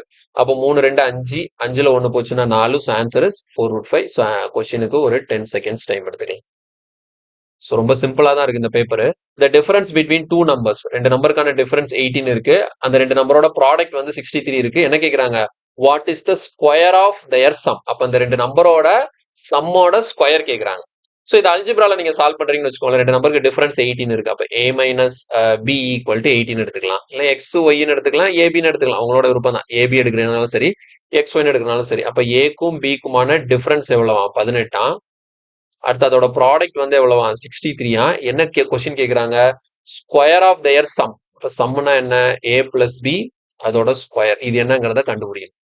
இது அல்ஜிப்ரா ஃபார்முலா யூஸ் பண்ணலாம். ஓகேங்களா? ஆனா எப்பவுமே நம்ம வந்து வேல்யூ சப்ஸ்டியூஷன் மெத்தடுக்கு இம்பார்ட்டன்ட் கொடுக்கணும். சரியா? ஸோ நான் என்ன பண்ணுவேன் அப்படின்னு பாத்தீங்கன்னா, 2 நம்பரோட ப்ராடக்ட் 63ன்னு கொடுத்துட்டான். அப்போ 2 நம்பரை மல்டிப்ளை பண்ணா 63 வரணும். எப்பெல்லாம் வரும் பாருங்க. 9 7s are 63. 9 7s are 63. ஆனா என்ன? 9க்கும் 7க்கும் டிஃபரன்ஸ் 18 வருமா? வராது. அப்ப இந்த காம்பினேஷனை நான் எடுக்க முடியாது. தப்பு. சரியா? இது தப்பு, எடுக்க முடியாது. சரி, வேற எப்படி 63 எழுதலாம்? 3 into 21 எழுதலாமா? 3 21 பெருக்குனா எவ்வளோ? 63 வரும். 3க்கும் 21க்கும் டிஃபரன்ஸ் 18 வருமா? வரும். அப்ப இதுதான் கரெக்டான காம்பினேஷன். அப்போ அந்த 2 நம்பர் என்னது? 3 21 தான். ஏதோ 2 நம்பர் சொல்லியிருக்கான்ல, அந்த 2 நம்பர் வந்து என்னது? 3யும் 21 தான். 3யையும் 21 மல்டிப்ளை பண்ணா எனக்கு 63 கிடைக்கும். இது ரெண்டுக்கு டிஃபரன்ஸ் பார்த்தா எனக்கு எவ்வளவு கிடைக்கும்? 18 கிடைக்கும். அப்ப என்ன கேட்கறான்? Square of their sum. அப்ப இதோட சம் எவ்வளோ? 3 21 கூட்டினா எவ்வளோ? 24. அப்ப 24 ஸ்கொயர் தான் எனக்கு ஆன்சர். ஸோ 24 ஸ்கொயர் ஆன்சர் என்ன? 576. புரியுதா? ஓகே, இந்த கொஸ்டினை அல்ஜிப்ரா ஃபார்முலா யூஸ் பண்ணி பண்ற மாதிரி இருந்ததுன்னா நம்ம என்ன பண்ணணும் அப்படின்னா, a minus B the whole square formula என்ன? a square plus B square minus 2ab இல்லையா? a மைனஸ் பியோட வேல்யூ என்ன? 18. அப்போ 18 ஸ்கொயர் பண்ணா எவ்வளோ? 324 equal to a square plus B square minus 2ab இருக்கு. ஏபியோட வேல்யூ 63. அப்போ 63 இன்டூ 2ங்கிறப்போ 126 வரும். அப்போ இதுல இருந்து நீ என்ன பண்ணிடலாம்? a ஸ்கொயர் பிளஸ் பி ஸ்கொயரோட வேல்யூ கண்டுபிடிச்சோம். 126 அங்கே போச்சுன்னா என்ன ஆகும்? இங்க 300 ஒரு 400 450ன்னு கிடைக்கும். So A square plus B ஸ்கொயரோட வேல்யூ எவ்வளோ? 450. இப்போ எனக்கு தேவை என்ன? a plus B the whole square. So a plus B the whole square வேணும் அப்படின்னா a square plus B square plus 2ab இருக்கு. ஓகேவா? So already a square plus B ஸ்கொயரோட வேல்யூ என்னன்னு கண்டுபிடிச்சிருக்கோம். 450 பிளஸ் 2ab வேல்யூ நமக்கு என்னன்னு தெரியும்? 126. கரெக்டா? ஏபினா 63, அப்போ 2ab 126. அப்போ ரெண்டே ஆட் பண்ணும்போது நமக்கு எவ்வளவு கிடைக்குது? 576. ஸோ எப்படி பார்த்தாலும் ஆன்சர் கரெக்டாக தான் வரும். ஆனா என்ன, இது ஸ்டெப் எல்லாம் எழுதி கொஞ்சம் டைம் எடுக்கும். ஓகே, ஸோ இதெல்லாம் ஸ்கிப் பண்ணி ஃபாஸ்டா போடலாம். இப்படி போட்டாலும் சரிதான், இப்படி போட்டாலும் சரிதான். ஸோ 2 மெத்தட் தெரிஞ்சு வச்சுக்கணும். என்னை பொறுத்த வரைக்கும் இந்த மெத்தட் கொஞ்சம் ஈஸியா இருக்கு. So answer is 576. இந்த கொஸ்டின் சால்வ் பண்றதுக்கு ஒரு 15 செகண்ட் எடுக்கும், அவ்வளவுதான். ஓகேவா? அடுத்த கொஸ்டின் போயிடலாம். இல்ல பாருங்க, எக்ஸ் பிளஸ் 5 வந்து 12 எக்ஸ் பிளஸ் ஒய் வந்து 12 எக்ஸ் மைனஸ் ஒய் வந்து 4 X square plus Y square divided by X plus Y என்னன்னு சொல்லி கொஸ்டின் கேட்கறாங்க. அப்போ பாருங்க, இது ரெண்டையும் நம்ம இது பண்ணும்போது இந்த 2 ஈக்குவேஷனை ஆட் பண்ணும்போது என்ன பண்ணுவோம்? Plus Y minus Y cancel ஆயிடும். அப்போ X plus X 2x equal to 16 இருக்கும். அப்போ எக்ஸோட வேல்யூ எவ்வளோ? 8. ஸோ இப்போ எக்ஸோட வேல்யூ உங்களுக்கு 8னா எக்ஸை கொண்டு ஏதோ ஒரு ஈக்குவேஷன் சப்ஸ்டியூட் பண்ணீங்கன்னா ஒய்யோட வேல்யூ என்ன வந்துடும்? 4ன்னு வந்துடும். அப்போ எக்ஸ் அண்ட் ஒய்யோட வேல்யூ தெரிஞ்சிருச்சு. இப்போ என்னது? எக்ஸ் ஸ்கொயர் பிளஸ் ஒய் ஸ்கொயரா? அப்போ எக்ஸ் ஸ்கொயர்னா 64, ஒய் ஸ்கொயர்னா எவ்வளோ? ஒரு 16 பை எக்ஸ் பிளஸ் ஒய் 8 நாள் எவ்வளோ? 12. அவ்வளோதாங்க, இதான் ஆன்சர். ஸோ ஆட் பண்ணும்போது எவ்வளோ வரும்? 64 70 80. ஸோ 80 பை 12ன்னு இருக்கு. இப்போ கேன்சல் பண்ணும்போது 3 4s are 12, இங்க 20 டைம்ஸ் வரும். 3ஆல கேன்சல் பண்ணும்போது 6.66ன்னு போயிட்டே இருக்கும். ஸோ ஆப்ஷன் டி 6.6 நம்ம ஆன்சரா கொடுத்துக்கலாம். ஓகேவா? So answer is 6.6. A tower is 20 meter tall. What is the length of the shadow caused by the tower when the sun's elevation is 45 degree? இது height and distanceல அடிக்கடி இந்த question நம்ம solve பண்ணியிருக்கோம். ஓகேவா? So right angle triangle draw பண்ணுவோம். So இந்த இடத்துல சன்னோட elevation வந்து என்ன கொடுத்துருக்காங்கன்னா 45 டிகிரி கொடுத்துருக்காங்க. ஸோ அப்போ இந்த இடத்துல ஆங்கிள் ஆஃப் எலிவேஷன் 45 டிகிரி கொடுத்துப்போம்.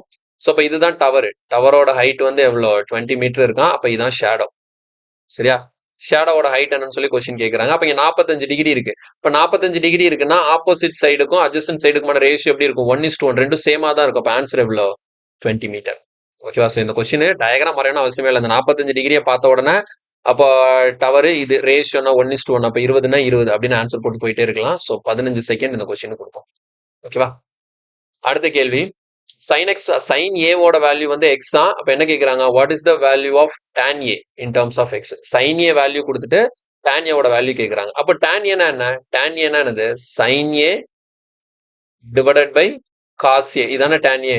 அப்போ sin ஏவோட வேல்யூ நமக்கு என்னன்னு இருக்கு? எக்ஸ்ன்னு இருக்கு. அப்போ மேலே எக்ஸ் தான் வரப்போகுது, கீழே cos ஏவை போடணும். ஓகே, ஸோ நமக்கு ஒரு ஐடென்டிட்டி தெரியும். என்னது? cos square A equal to 1 minus sin square A. கரெக்டா? அப்ப இதுல இருந்து நான் என்ன பண்ணிக்கிறேன்? cos square A equal to 1 minus sin square A இருக்கா? sin ஏவோட வேல்யூ என்ன? எக்ஸ். அப்ப sin ஸ்கொயர் ஏ என்னவா இருக்கும்? எக்ஸ் ஸ்கொயரா இருக்கும். இப்ப எனக்கு தேவை என்ன? cos ஏ தான் வேணும். அப்ப இந்த ஸ்கொயர் அங்க போச்சுன்னா என்ன ஆகும்? ரூட் ஆகும். அப்ப root of 1 minus X square. அப்ப cos ஏவோட மதிப்பு எவ்வளோ? Root of 1 minus X square. அப்ப இதான் answer. So option A, X divided by root of 1 minus X square தான் எனக்கு tan ஏக்கான வேல்யூ. புரியுதா? ஸோ இந்த கொஸ்டின் சால்வ் பண்றதுக்கு ஒரு 20 செகண்ட்ஸ் எடுத்துக்கலாம். புரியுதுல? ஓகே, அடுத்தது இந்த சைக்ளிக் குவாட்ரிலேட்டரல். ஓகேங்களா? ஸோ சைக்ளிக் குவாட்ரிலேட்டரல் நமக்கு தெரியும். ஒரு குவாட்ரிலேட்டரல் வந்து எப்படி இருக்கும்னா, ஒரு சர்க்கிளோட அந்த சர்க்கம்பரன்ஸை அதோட 4 வெர்டெக்ஸும் டச் பண்ணிட்டு இருந்தா இதுக்கு பேர் தான் சைக்ளிக் குவாட்ரிலேட்டரல். ஸோ ஏ பி சிடி இதுதான் சைக்ளிக் குவாட்ரிலேட்டரல். அதுல வந்து ஆங்கிள் ஏ வந்து கொடுத்துட்டாங்க 100 டிகிரின்னு கொடுத்துருக்காங்க. அப்ப ஆங்கிள் சி கேட்கறாங்க. பாருங்க, ஆங்கிள் ஏ சி ஆப்போசிட்ல இருக்கா? சைக்ளிக் குவாட்ரிலேட்டரலோட ப்ராப்பர்ட்டி என்ன? சம் ஆஃப் ஆப்போசிட் ஆங்கிள்ஸ் எப்பவுமே 180 டிகிரி இருக்கணும். அப்ப இங்க 100ன்னா கண்டிப்பா சி எவ்வளவுதான் இருக்கணும்? 80 டிகிரி தான் இருக்கணும். இந்த ப்ராப்பர்ட்டி தெரிஞ்சு இந்த கொஸ்டின் சால்வ். படம் வரையணும்னு அவசியமே இல்லை, புரியணுங்கிறதுக்காக நான் படம் வரைஞ்சு காட்டியிருக்கேன். நான் பார்த்தோன்னு சொல்லிடுறேன். ஏ இருக்கு, ஏபிசிடின்னு சொல்லிட்டாங்க. அப்ப ஏ இருக்கும், பி இருக்கும், சி இருக்கும், டி இருக்கும். ஏக்கு ஆப்போசிட்ல தான் சி வரும். இது 100ன்னா கண்டிப்பா சி என்னவா தான் இருக்கும்? 80 தான் இருக்கும். If two circles are touching internally, how many common tangents do they have? Internal touch பண்ணிருந்தா ஒரே ஒரு காமன் டேஞ்சன்ட் தான். இது நார்மல் ப்ராப்பர்ட்டிஸ் தான். இது வந்து நம்ம படிச்சுட்டு வந்திருக்கல. இப்படி ஒரு சர்க்கிள் இருக்கு, அதுக்குள்ள ஒரு சர்க்கிள் வந்து இப்படி இன்டர்னலா டச் ஆயிருக்கு. 2 சர்க்கிள் இப்படி இன்டர்னலா டச் ஆயிருக்குன்னா ஒரு காமன் டேஞ்சன்ட்னு போடும்போது ஒரு நிமிஷம் இருங்க, கிளியரா வரைஞ்சு காட்டிடுறேன். சரியா? ஒரு சர்க்கிள் இருக்கு, ஒரு சர்க்கிள் இருக்கு, இதுக்குள்ள இன்னொரு சர்க்கிள் இப்படி இன்டர்னலா டச் ஆயிட்டு இருக்குன்னு வச்சுக்கோங்களேன். 2 சர்க்கிள் இப்போ உள்ள டச் ஆயிருக்குன்னு வச்சுக்கோங்களேன். அப்ப இது காமன் டேஞ்சன்ட். இது ரெண்டுக்குமே பொதுவா நீங்க ஒரு டேஞ்சன்ட் போடணும்னா எங்க தான் போட்டாகணும்? இந்த இடத்துல தான் போட்டாங்க. இப்படி போட்டாதான் இந்த டேஞ்சன்ட் வந்து பெருசுக்கும் இந்த பெரிய சர்க்கிளுக்கும் டேஞ்சன்டா இருக்கும், சின்ன சர்க்கிளுக்கும் டேஞ்சன்ட். அப்ப இந்த காமன் டேஞ்சன்ட் ஒன்னே தான் வரைய முடியும். எப்போ? டச்சிங் இன்டர்னலியா இருந்ததுன்னா. இப்போ இதே டச்சிங் எக்ஸ்டர்னலின்னு வச்சுக்கோங்களேன். இப்படி ஒரு சர்க்கிள் இருக்கு, இப்படி இருக்கு, எக்ஸ்டர்னலா 2 டச் ஆயிருந்ததுன்னா இதுக்கு காமன் டேஞ்சன்ட் எத்தனை வரையலாம்? இப்படி ஒன்று வரையலாம், இப்படி ஒன்று வரையலாம். அப்ப எத்தனை வரும்? 2 காமன் டேஞ்சன்ட் வரைய முடியும். ஒருவேளை டச் ஆகலன்னு வச்சுக்கோங்களேன், எப்படி இருந்ததுன்னா, ஓகேங்களா? ஸோ எக்ஸ்டர்னலா டச் ஆகலன்னு வச்சுக்கோங்களேன், இதுக்கு 4 காமன் டேஞ்சன்ட் வரையலாம். 1, அடுத்து இப்படி இப்படி தொட்டுட்டு போற மாதிரி வரையலாம், அடுத்து இப்படி கிராஸா தொட்டுட்டு போற மாதிரி வரையலாம், இங்க இப்படி கிராஸா தொட்டுட்டு போற மாதிரி வரையலாம். ஸோ 4 காமன் டேஞ்சன்ட் வரைய முடியும். ஒரு சர்க்கிளுக்குள்ள இன்னொரு சர்க்கிள் டச்சே ஆகாம இப்படி இருந்துன்னு வச்சுக்கோங்களேன், இன்டர்னலா இருந்ததுன்னா இதுக்கு நோ காமன் டேஞ்சன்ட். ஓகேவா? ஸோ இதெல்லாமே நம்ம ஜாமெட்ரி கிளாஸ்ல தெளிவா எக்ஸ்பிளைன் பண்ணியிருக்கோம். இருந்தாலும் ஜஸ்ட் ஒரு ரீகால் மாதிரி பாத்துக்கலாம். சரியா? ஸோ 1, 2, இங்க 4, இது நோ. நம்ம கேட்டது டச்சிங் இன்டர்னலி. ஸோ அப்ப இதுங்கிறதுனால ஆன்சர் வந்து 1 தான். நெக்ஸ்ட் பாருங்க, the area of triangle ABC is 16 centimeter square. If a similar triangle DEF has sides that are twice the length of ABC யோட சைடு. அப்போ 2 ட்ரையாங்கிள் இருக்கு. So triangle ABC is to triangle DEF. இந்த 2 ட்ரையாங்கிளுக்கும் சைடுக்கான ratio கொடுத்துருக்காங்க. சைடுக்கான ratio எப்படி இருக்குன்னு பார்த்தீங்கன்னா DEF ஓட side எப்படி இருக்கும்னா ஏபிசியோட சைடுல 2 மடங்கு இருக்குமா, ட்வைஸ்ன்னு சொல்லியிருக்காங்களா. அப்போ சைடு ரேஷியோ வந்து 1:2ன்னு இருக்கு. அப்ப ஏரியா ரேஷியோ எப்படி இருக்கும்? ஏரியா ரேஷியோ எப்படி இருக்கும்? அப்படியே இதோட ஸ்கொயர் 1:4ன்னு இருக்கும். இப்போ ஏபிசி ட்ரையாங்கிளோட ஏரியா 1 யூனிட் இருந்ததுன்னா டிஎஃப் ட்ரையாங்கிளோட ஏரியா எவ்வளோ இருக்கும்? 4 இருக்கும். நமக்கு ஏபிசி ட்ரையாங்கிளோட ஏரியா கொடுத்தாங்க எவ்வளோ? 16. இங்க என்ன இருக்கு? 1. அப்போ 1 தான் 16னா 4 எவ்வளோங்கிறத பார்த்தா போதும். எனக்கு டிஇஎஃப் ஓட ஏரியா கிடைச்சிடும். அவங்க கேட்டது அதுதான். Area of DEF. 1 தான் 16 4ன்னு பார்க்கும்போது எவ்வளோ ஆன்சர்? 64 option C. நெக்ஸ்ட் பாருங்க, if the radius of a sphere is increased to twice its original size. ஓகேங்களா? அப்போ ரேடியஸ், ஓகேங்களா, ஒரு ஸ்பியரோட ரேடியஸ் வந்து என்ன ஆகுதான்? ட்வைஸ் ஆகுதான். அப்போ 1ன்னு இருந்த ரேடியஸ் என்ன ஆகுது? 2. ஓகேவா? ஸோ அப்போ இதுதான் என்னது? ஒரிஜினல். இது வந்து என்னது? நியூ. ஒரிஜினல் ரேடியஸ் வந்து 1 இருக்கு, நியூ ரேடியஸ் வந்து என்ன இருக்கு? ட்வைஸ் ஆயிருக்கு. இப்போ கேள்வி என்ன கேட்குறாங்க? What is the ratio of new surface area to the old surface area as well as the new volume to original volume. ஓகேவா? அப்போ நமக்கு பாருங்க, சர்ஃபேஸ் ஏரியாக்கான ரேஷியோ என்ன இருக்கும்? ரேடியஸ் 1:2 இருக்குன்னா அப்போ ஏரியான்னு வரும்போது அதோட ஸ்கொயர், அப்போ என்ன ஆகும்? 1:4ன்னு மாறும். வால்யூம்ங்கிறப்ப என்னது? ரேடியஸோட கியூப், அப்போ என்னது? 1:8ன்னு மாறும். அப்போ இதுதான் சர்ஃபேஸ் ஏரியாக்கான ரேஷியோ, இது வால்யூம்க்கான ரேஷியோ. அப்போ அவங்க எப்படி கேட்குறாங்க பாருங்க, நியூ சர்ஃபேஸ் ஏரியாக்கும் ஓல்டுக்கும் கேட்குறாங்க. அப்போ நியூன்னு பார்க்கும்போது 4, ஓல்டுன்னு பார்க்கும்போது 1. ஸோ 4:1 தான் என்னது? சர்ஃபேஸ் ஏரியாக்கான ரேஷியோ எவ்வளோ? 4:1. அதே மாதிரி வால்யூம் பாருங்க, நியூ டு ஒரிஜினல் கேட்குறாங்க. அப்போ நியூ எவ்வளோ? 8, ஒரிஜினல் எவ்வளோ? 1. அப்போ 8:1. 4:1, 8:1 தான் answer. So answer is option D. கிளியரா இருக்கா? ஸோ இதை எடுத்து பார்க்கும்போது அப்படியே மாத்தி போட்டு வச்சிடக்கூடாது. அவங்க நம்ம எழுதியிருக்கிறது ஒரிஜினலுக்கும் நியூக்கும் எழுதியிருக்கோம். அவங்க கேட்டது நியூக்கும் ஒரிஜினலுக்கும் கேட்குறாங்க. ஸோ 4:1 சர்ஃபேஸ் ஏரியாவுக்கு, 8:1 வந்து வால்யூம்க்கு. அடுத்து பாருங்க, what is the slope of the line perpendicular to இந்த லைன்? அப்ப எனக்கு ஒரு லைன் ஈக்குவேஷன் கொடுத்துருக்காங்க, y is equal to -3x + 7 சொல்லிட்டு. அப்ப இந்த லைனுக்கு பெர்பெண்டிகுலரா இருக்கக்கூடிய இன்னொரு லைனோட ஸ்லோப் என்னவா இருக்கும்னு சொல்லி கேள்வி கேட்கறாங்க. ஆல்ரெடி ஸ்லோப்பை பத்தி லாஸ்ட் கிளாஸ்லயே பார்த்திருந்தோம். இங்க வந்து என்ன ஃபார்மெட்ல இருக்கு? y is equal to mx + c அந்த ஃபார்மெட்ல இருக்கு. அப்போ இவங்க கொடுத்த இந்த லைன் இருக்குல்ல, இதோட ஸ்லோப்பான m என்னவா இருக்கும்னா -3. ஓகேவா? ஸோ இந்த லைனோட ஸ்லோப் என்ன? -3. ஸோ இதை M1ன்னு வச்சுக்கிறேன். இந்த லைனோட ஸ்லோப்பை நான் M1ன்னு வச்சுக்கிறேன். அப்போ 2 லைன் வந்து பர்பண்டிகுலரா இருக்கணும் அப்படின்னா கண்டிஷன் என்ன? அந்த 2 லைனோட ஸ்லோப்பையும் நீங்க மல்டிப்ளை பண்ணீங்கன்னா உங்களுக்கு -1 கிடைக்கும். இது ரூலு. சரியா? இதான் ரூலு. பேரலா இருக்கணும்னா 2 லைன் வந்து பேரலா இருக்கணும்னா அந்த 2 லைனோட ஸ்லோப் வந்து ஈக்குவலா இருக்கணும். M1 ஈக்குவல் டு M2ன்னு இருக்கணும். 2 லைன் பர்பண்டிகுலரா இருக்கணும்னா அந்த 2 லைனோட ஸ்லோப்போட ப்ராடக்ட் வந்து -1 இருக்கணும். சரி, ஓகே. அவங்க கொடுத்த லைனுக்கு ஸ்லோப் என்ன இருக்கு? M1 -3 இருக்கு. அப்போ இன்னொரு லைன் அந்த M2 என்னவா இருக்குங்கிறத கண்டுபிடிக்க போறோம். பாருங்க, அப்ப M1 -3ன்னு தெரியும். M2 என்னவா இருந்திருந்தா 2ஐயும் மல்டிப்ளை பண்ணும்போது -1 வரும். பாருங்க, அப்ப M2 ஈக்குவல்ட்டுங்கிறப்போ -1 பை -3, அப்ப என்ன கிடைக்குது? 1/3. சரியா? அவ்வளவுதான். அப்ப M2க்கு வந்து 1/3. So option C. அப்போ அந்த இன்னொரு லைன் வந்து இந்த லைனுக்கு பர்பண்டிகுலரா இருக்கணும்னா அந்த இன்னொரு லைனோட ஸ்லோப் என்னவா இருக்கணும்? 1/3 இருக்கணும். சரியா? இது ஒரு மெத்தட். அப்படி இல்லைன்னா நீங்க இப்படி கூட யோசிக்கலாம். அவங்க கொடுத்த லைனுக்கு இது எவ்வளவு இருக்கு? கொடுத்த லைனுக்கு ஸ்லோப் எவ்வளவு இருக்கு? -3. அப்ப இதுக்கு பர்பண்டிகுலரா இருக்கிற இன்னொரு லைனோட ஸ்லோப் என்னன்னு சொல்லி கொஸ்டின் கேட்கறாங்களா? அப்ப இந்த -3 கூட எதை மல்டிப்ளை பண்ணா -1 வரும்? ஒவ்வொரு ஆப்ஷனா மல்டிப்ளை பண்ணி பாருங்க. -3ஐயும் -1/3ஐயும் மல்டிப்ளை பண்ணா என்னங்க வரும்? -3ஐயும் -1/3ஐயும் மல்டிப்ளை பண்ணா எனக்கு 1 கிடைக்கும். எனக்கு 1 வரக்கூடாது, -1 வரணும். சரி, -3ஐயும் 3ஐயும் மல்டிப்ளை பண்ணா எனக்கு -9 கிடைக்கும். தப்பு. -3ஐயும் 1/3ஐயும் மல்டிப்ளை பண்ணா எனக்கு என்ன கிடைக்கும்? -1 கிடைக்கும். அப்போ ஆப்ஷன் சி தான் ஆன்சர். புரியுதா? இந்த -3 கூட இங்க இருக்கக்கூடிய ஆப்ஷன்ல எந்த ஆப்ஷனை மல்டிப்ளை பண்ணா உங்களுக்கு -1 கிடைக்குதோ அதான் ஆன்சர். இதான் இந்த கொஸ்டினுக்கான மெத்தட் அப்படிங்கிறது. ஸோ ஸ்லோப் பார்த்துக்கோங்க. ஸோ கோஆர்டினேட் ஜாமெட்ரி உங்களுக்கு கிளியரா படிக்கணும், பேசிக்ல இருந்து தெளிவா படிக்கணும், எல்லா கான்செப்ட் வித் ஃபார்முலாவோட அப்படின்னு தோணுச்சுது அப்படின்னா நீங்க வந்து நம்ம ஆப்ல வந்து இந்த coordinate geometry with geometry class, geometry mensuration coordinate geometry combine பண்ணி ஒரு கோர்ஸ் இருக்கும். அதை நீங்க வாங்கி யூஸ் பண்ணிக்கலாம். ஸோ கண்டிப்பா ஒர்த்தா இருக்கும். ஓகே, இப்போ நம்ம எத்தனை கொஸ்டின் ஸ்கிப் பண்ணிருக்கோம்னு பார்ப்போம். ஓகேவா? ஸோ ஸ்கிப் பண்ணது வந்து ரொம்ப கம்மியாக தான் பண்ணியிருப்போம்னு நினைக்கிறேன். மற்ற எல்லா கொஸ்டின் சால்வ் பண்ணியாச்சு. 1, 2, 3 கொஸ்டின் ஸ்கிப் பண்ணியிருக்கோம். ஓகேங்களா? ஸோ ஆக்சுவலா நம்ம 22 கொஸ்டின் சால்வ் பண்ணிட்டோம். ஸோ கொஸ்டின் பேப்பர் கொஞ்சம் ஈஸியாக தான் இருக்கு. நான் பார்த்த வரைக்கும் எதுவும் கொஞ்சம் டஃபாலாம் இல்லை எந்த கொஸ்டினும். ஸோ 90% இந்த மாதிரி தான் கொஸ்டின் பேப்பர் இருக்கும். ஏதாவது 1-2 ஷிஃப்ட் வந்து கொஞ்சம் டஃபா இருக்கிறதுக்கு வாய்ப்பு இருக்கு. நம்ம இனி வரக்கூடிய காலத்துல இனி பார்க்கக்கூடிய நிறைய செட் பார்க்க போறோம். அது ஒவ்வொன்றிலையும் கூட நான் டிஃபிகல்ட் ஷிஃப்ட்டையும் நான் வைப்பேன். ஓகேங்களா? ஸோ டிஃபிகல்ட்டாவும் கொஸ்டின் பேப்பரை செட் பண்ணி அதை எப்படி அப்ரோச் பண்ணுறது, கொஸ்டின் பேப்பர் டிஃபிகல்ட்டா இருக்கு, அட்டெம்ப்ட் குறையுதுன்னு சொல்லிட்டு பேனிக்ல சும்மா எல்லாத்தையும் சுத்தி அடிச்சு விட்டுறக்கூடாது. ஓகேங்களா? ஸோ கொஞ்சம் வைஸா யோசிச்சு கொஸ்டின் பேப்பர் டஃபா இருந்தாலும் பரவாயில்ல. ஓகே, நமக்கு நார்மலைசேஷன்ல மார்க் இன்க்ரீஸ் ஆகும். நம்ம நெகட்டிவா எதையும் போடாம தெரிஞ்ச கொஸ்டினை ப்ராப்பரா டைம் மேனேஜ் பண்ணி போட்டாலே போதும். இப்போ இதுல பாருங்க என்ன கொடுத்துருக்காங்கன்னு, the number of red, blue, green marbles in a bag in the ratio 3:4:6. If 20 red marble, 15 blue marble and an unknown number of green marbles are added to the bag, the ratio becomes 4:5:7. Determine the number of green marbles added. Okay, so இப்போ இந்த question வந்து எப்படின்னா இது 2 ஸ்டெப்ல பண்ணணும். இந்த question first வந்து பாருங்க, ரெட், ப்ளூ, கிரீன் அந்த 3 மார்பிளுக்கான ரேஷியோ கொடுத்துருக்காங்க. இதுல 20 red marble 15 blue marble increase பண்ணதுக்கு அப்புறமேட்டு அதே மாதிரி கிரீன் மார்பிள் எத்தனை இன்க்ரீஸ் பண்ணாங்கன்னு தெரியல. ஓகேங்களா? இப்போ ரேஷியோ எப்படி மாறிடுச்சு? 4:5 மாறிடுச்சு. நான் ஃபர்ஸ்ட் என்ன பண்றேன் அப்படின்னா கொஸ்டினை சால்வ் பண்றதுக்கு நீங்க என்ன பண்ணணும்னா இந்த ரெட்டையும் ப்ளூவையும் மட்டும் எடுத்துக்கணும். சரியா? ரெட்டையும் ப்ளூவையும் மட்டும் நான் எடுத்துக்கிறேன். சரியா? இப்ப ரெட் மார்பிள் ப்ளூ மார்பிள் இந்த ரேஷியோல வந்து ரெட்டையும் ப்ளூவையும் மட்டும் பாருங்க என்ன இருக்கு? 3:4 இருக்கு. அப்ப number of red marble 3x வச்சுக்கிறேன்.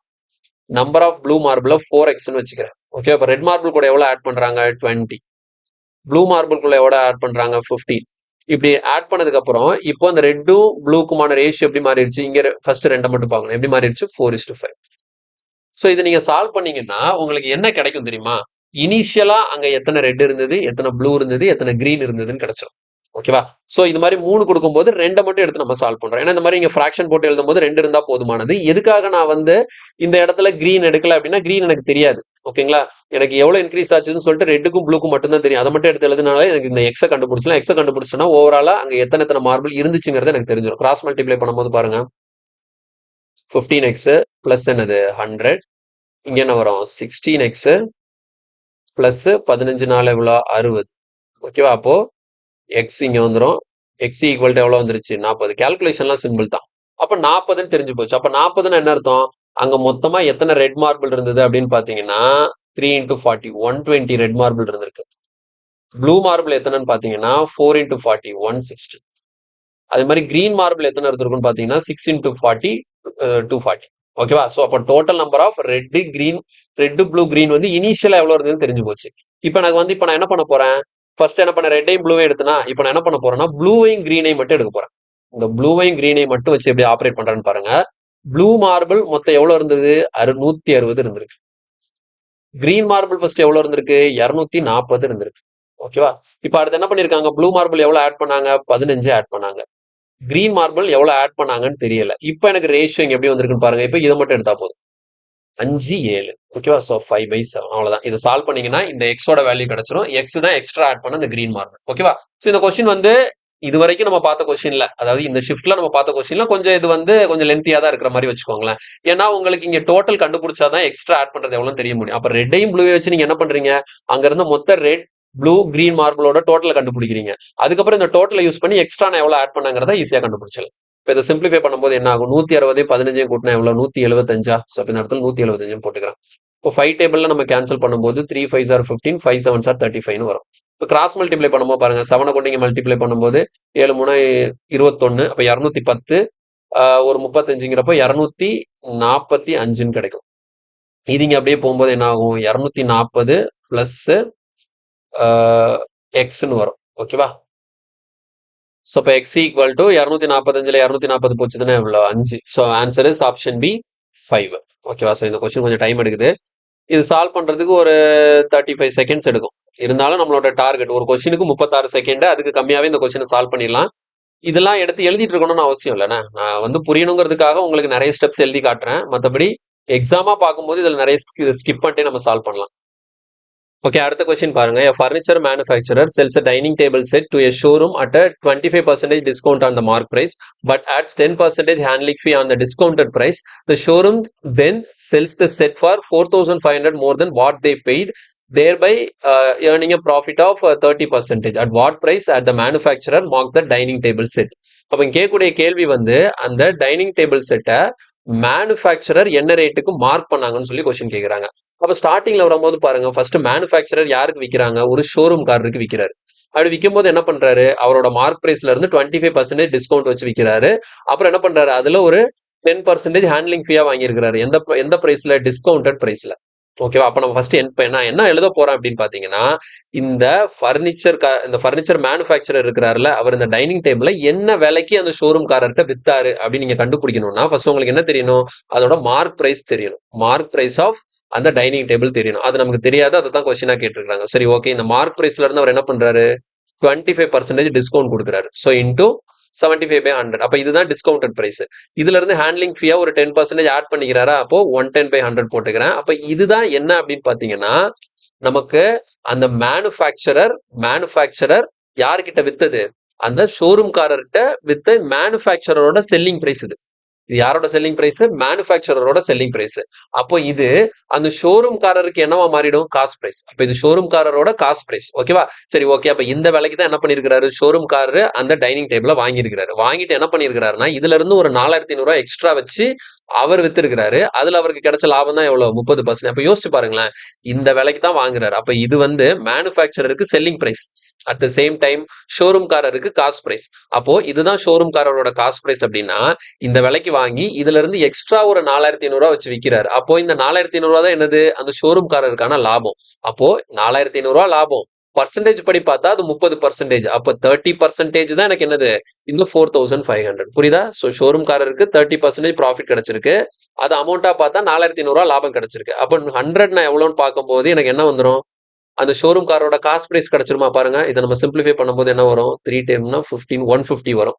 அப்ப என்ன வருது? சிபி யாரோட காஸ்ட் பிரைஸ்? அந்த ஷோரூம்காரருக்கான காஸ்ட் பிரைஸ் எவ்வளவு? 15000 ரூபாய். அப்ப இந்த இடத்துல நான் 15000 ரூபாய் போட்டுட்டா வேலை முடிஞ்சா? இதை சிம்பிளிஃபை பண்ண ஆன்சர். இங்கேயே நான் 15000 ரூபாய் போடுறேன் அப்படின்னா பாருங்க, தெளிவா இன்னொரு எக்ஸ்பிளைன் பண்றேன். அந்த ஷோரூம்காரரு என்ன ரேட்டுக்கு வாங்கினாரோ அதுல இருந்து 4500 எக்ஸ்ட்ரா வச்சு வித்திருக்கிறாரு. அதுல அவருக்கு 30% லாபம் கிடைச்சிருக்கு. அப்போ அவர் எக்ஸ்ட்ரா வச்ச அந்த 4500 தான் அவருக்கான லாபம். அப்ப பர்சன்டேஜ் படி பார்க்கும்போது 30. அப்போ 30 தான் 4500. 100 எவ்வளவுன்னு பார்க்கும்போது என்ன கிடைச்சிரும்? என்ன ரேட்டுக்கு, என்ன காஸ்ட் பிரைஸ்ல அந்த ஷோரூம்காரரு அந்த டைனிங் செட்டை வாங்கினாருன்னு சொல்லி தெரிஞ்சிடும். அப்போ ஷோரூம்காரரு என்ன ரேட்டுக்கு அந்த டைனிங் செட்டை வாங்கினாரோ அதுதான் மேனுஃபேக்சர் வித்த ரேட்டு. அப்ப மேனுஃபேக்சர் என்ன ரேட்டுக்கு வித்திருப்பாரு? இந்த ரேட்டுக்கு வித்திருப்பா. அப்ப இந்த பிரைஸ் இங்க நான் எழுதியிருக்கேன், இந்த MP × 75/100 110/100 இது வந்து மேனுஃபேக்சரருக்கு செல்லிங் பிரைஸ், அந்த ஷோரூம்காரருக்கு காஸ்ட் பிரைஸ். ஷோரூம்காரோட காஸ்ட் பிரைஸ் தான் எவ்வளவு? 15000. அதனால இங்க ஈக்குவல் என்ன போட்டிருக்கேன்? 15000. இதை சால்வ் பண்ணும்போது நமக்கான ஆன்சர் கிடைச்சிடும், இந்த மார்க் பிரைஸ். ஸோ சிம்பிளிஃபை பண்ணும்போது பாருங்க எப்படி சிம்பிளிஃபை பண்றதுன்னு சொல்லிட்டு. ஸோ 25 டேபிள்ல கேன்சல் பண்ணோம்னா இங்க 3 டைம்ஸ் வருமா? இந்த இடத்துல 4 டைம்ஸ் வரும். கரெக்டா? அடுத்து பாருங்க, இந்த ஒரு ஜீரோக்கு இந்த ஒரு ஜீரோ தூக்கிடலாம். இங்க 3 டேபிள்ல நம்ம கேன்சல் பண்ணும்போது 5 3s are 15, ஒரு 5000 கிடைக்கும். ஓகேவா? ஸோ இப்போ ஃபைனலி பார்க்கும்போது இங்க என்ன இருக்கு? இங்க ஒரு ஜீரோ இருக்கு. அப்புறமேட்டு இங்க ஒரு 4 இருக்கு. 40 40 கொண்டு மல்டிப்ளை பண்ணும்போது 5 4s are 20. ஓகேவா? அடுத்த ஒரு ஜீரோ, அடுத்த ஒரு 3 ஜீரோ. ஓகேவா? ஸோ மொத்தம் எத்தனை ஜீரோ போடணும்னு தெளிவா பார்த்துக்கணும். இங்க பாருங்க 5 4s are 20 20 போட்டாச்சு. இங்க ஒரு ஜீரோ போட்டேன், அது போக ஒரு 3 ஜீரோ. ஓகேவா? அப்ப கீழே டினாமினேட்டர்ல இந்த 11 போயிடும். இப்ப 11ஆல இங்க அப்படியே கேன்சல் பண்ண வேண்டியதான். பாருங்க, 11ஆல கேன்சல் பண்ண வேணும். 1 11 11 பேலன்ஸ் 9 இருக்கும். 90க்குள்ள எத்தனை 11 இருக்கும்? 8 இருக்கும். அப்போ 18. அப்போ 18ன்னு ஆரம்பிக்கக்கூடியதான் ஆன்சர். ஒரே ஒரு ஆப்ஷன் தான் 18 ஸ்டார்ட் ஆகுது. So answer is 18181.82. கிளியரா புரியுதா? ஸோ கொஸ்டின் வந்து கொஞ்சம் கன்ஃபியூஸ்டா இருக்கிற மாதிரி தோணும். ஆனா இவ்வளவுதான் மேட்டர். இதை மட்டும் கரெக்டா எழுதிட்டீங்கன்னா வேலை முடிஞ்சிடும். சரியா? கொஸ்டின் தெளிவா அண்டர்ஸ்டாண்ட் பண்ணிக்கணும். அடுத்தது ஸ்கிப் பண்ண கொஸ்டின் வந்து இந்த இருக்கு. ஓகே, ஸோ டைம் அண்ட் டிஸ்டன்ஸ்ல a bullet train covers a fixed distance in 30 minutes at an average speed of 240 km/h. Due to track maintenance, it needs to be diverted, increasing the distance by 20%. If the train needs to arrive its destination on time, what should its new average speed? அது முக்கியமான ஒரு question. இது எதுக்கு நம்ம skip பண்ணணும்?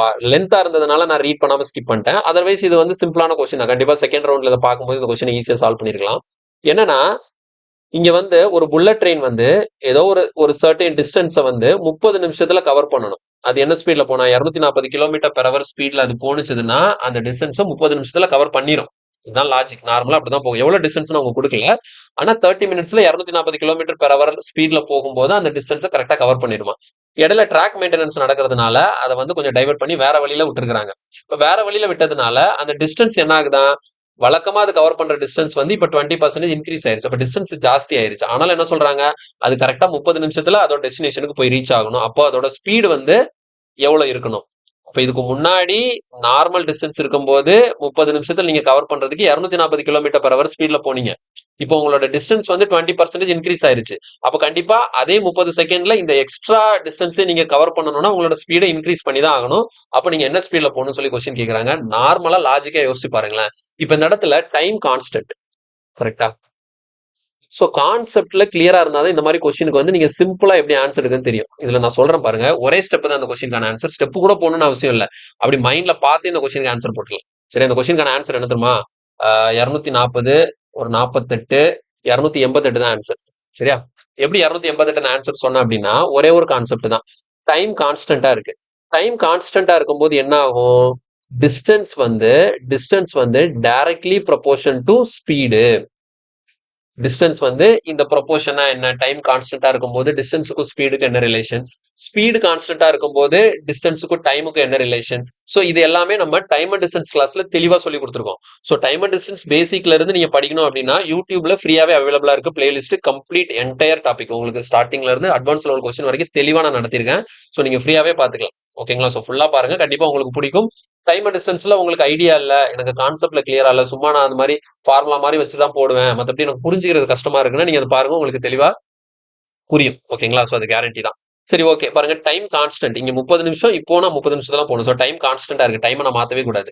அப்போ என்ன ஆகுது, எனக்கு டிஸ்டன்ஸுக்கும் ஸ்பீடுக்கு என்ன ரிலேஷன் வருது, டைரக்ட் ப்ரொபோர்ஷன். டைரக்ட் ப்ரொபோர்ஷனா என்ன, டிஸ்டன்ஸ் இன்க்ரீஸ் ஆனா ஸ்பீடு இன்க்ரீஸ் ஆகணும், டிஸ்டன்ஸ் டிக்ரீஸ் ஆனா ஸ்பீடு டிக்ரீஸ் ஆகணும். இங்க என்ன ஆகுது, டிஸ்டன்ஸ் இன்க்ரீஸ் ஆகுது. எவ்வளவு இன்க்ரீஸ் ஆகுது, 20% இன்க்ரீஸ் ஆகுது. அப்ப டைரக்ட் ப்ரொபோர்ஷன்னா டிஸ்டன்ஸ் 20% இன்க்ரீஸ் ஆனா அப்ப அதே டைம்ல நீங்க அந்த உங்களுக்கு டிஸ்டன்ஸ் ரீச் பண்றதுக்கு உங்களோட ஸ்பீடையும் நீங்க என்ன பண்ணணும், 20% இன்க்ரீஸ் பண்ணணும். அப்ப ரொம்ப சிம்பிள். இதுக்கு முன்னாடி என்ன ஸ்பீட்ல போனீங்க, 240 km/h ஸ்பீட்ல போனீங்கல்ல, அப்ப இதுல இருந்து ஒரு 20% ஸ்பீட் இன்க்ரீஸ் பண்ணுங்க, உங்களுக்கு ஆன்சர் வந்துடும். புரியுதா? ஏன்னா உங்களுக்கு டிஸ்டன்ஸ் 20% கூடிச்சா, அப்ப ஸ்பீடு 20% கூட்டினாதான் நீங்க சேம் டைம்ல அந்த இடத்த போய் ரீச் பண்ண முடியும். ஒருவேளை டிஸ்டன்ஸ் ஒரு 20% குறையுதுன்னு வச்சுக்கோங்களேன், நீங்க என்ன பண்ணிக்கலாம், ஸ்பீடே ஒரு 20% குறைச்சிங்கன்னா அதே டைம்ல போய் ரீச் பண்ணிக்கலாம். அப்ப இதான் கான்செப்ட். அப்ப நான் என்ன பண்ணேன், 240ல இருந்து ஒரு 20% கூட்டுவேன். அப்ப 240ல 10% எவ்வளோ, 24. அப்ப 20% எவ்வளோ, 48. அப்ப 240 கூட 48 கூட்டினா எவ்வளோ, 288. அவ்வளவுதான் ஆன்சர். சரியா? சோ இந்த கொஸ்டினுக்கு பென் எடுக்கணும்னு அவசியமே இல்ல, சிம்பிள் கான்செப்ட் வச்சு இந்த கொஸ்டினை ஈஸியா முடிச்சிடலாம். கிளியரா? சோ எல்லா கொஸ்டினையும் கவர் பண்ணியாச்சு.